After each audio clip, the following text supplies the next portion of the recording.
తెలంగాణ రాష్ట్రంలో డ్రగ్స్ మహమ్మారి లేకుండే, తెలంగాణ ఉమ్మడి రాష్ట్రంలో డ్రగ్స్ గురించి చర్చలు లేకుండే, గంజాయి మత్తు లేకుండే, లిక్కర్ కూడా అతి తక్కువగా ఉండే. కానీ ఇవాళ ఏ పేపర్ చూసినా ఏ టీవీ చూసినా గంజాయి మత్తులో దాడులు జరుగుతున్నాయని, సింగరేణి కాలనీలో 6 సంవత్సరాల పసిగుండను గంజాయి మత్తులో రేపు మర్డర్ చేస్తే ఈ ప్రభుత్వం అచేతనంగా ఉండిపోయింది. ఈరోజు ఈ రాష్ట్రంలో జరుగుతున్న కారణాలకు ఈరోజు దొరుకుతున్న డ్రగ్స్కి ఈ ప్రభుత్వ వైఫల్యం కారణం కాదా? ఈ ప్రభుత్వం డ్రగ్స్కు సంబంధించి విచారణ మీద సిట్ వేసి ఆ సిట్లో ఉన్న అధికారిని అర్ధాంతరంగా ఎందుకు బదిలీ చేసిండ్రు? అతను ఎక్కడికి పోయింది? ఆ సిట్ ఎక్కడికి పోయింది? ఆ విచారణ ఎక్కడికి పోయిందని నేను అడుగుతున్నా అధ్యక్ష.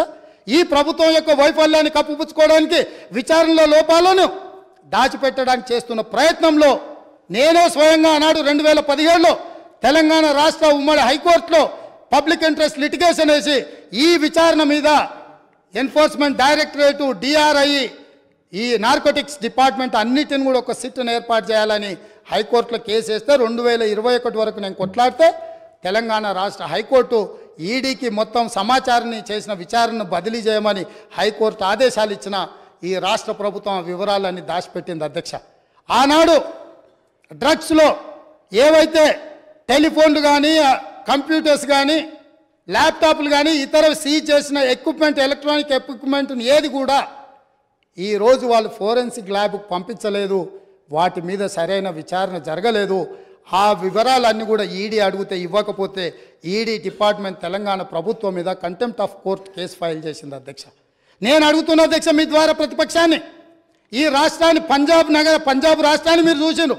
పంజాబ్ రాష్ట్రాన్ని ఈరోజు డ్రగ్స్ మహమ్మారి పట్టి పీడించడంతో ఈరోజు గ్రామాలల్లో పేద మహిళలు, ధనవంతులు శ్రీమంతులు కాదు, పేదలు, భార్య, తల్లి కూలికి పోయి సంపాదించిన డబ్బులో భర్తలను, సోదరులను ఇవాళ డ్రగ్స్కి అలవాటు పడి బాధపడుతుంటే వాళ్ళకు అందులో సంపాదించిన కొంత డబ్బు పెట్టి డ్రగ్స్ కొని ఇచ్చే పరిస్థితి వచ్చింది. ఈ పరిస్థితి పంజాబ్ రాష్ట్రాన్ని నిర్వీర్యం చేసింది అధ్యక్ష.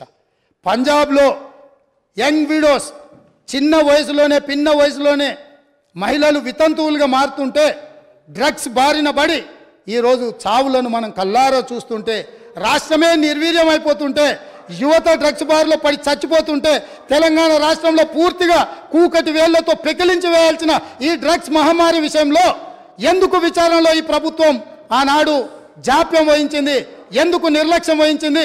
ఎందుకు దీని మీద చర్యలు తీసుకోవడానికి నార్కోటిక్ డిపార్ట్మెంట్కు, DRI డిపార్ట్మెంట్కు, ఈడీ డిపార్ట్మెంట్కు ఎందుకు సంపూర్ణమైన సమాచారాన్ని ఇవ్వలేదని నేను అడుగుతున్నా అధ్యక్ష.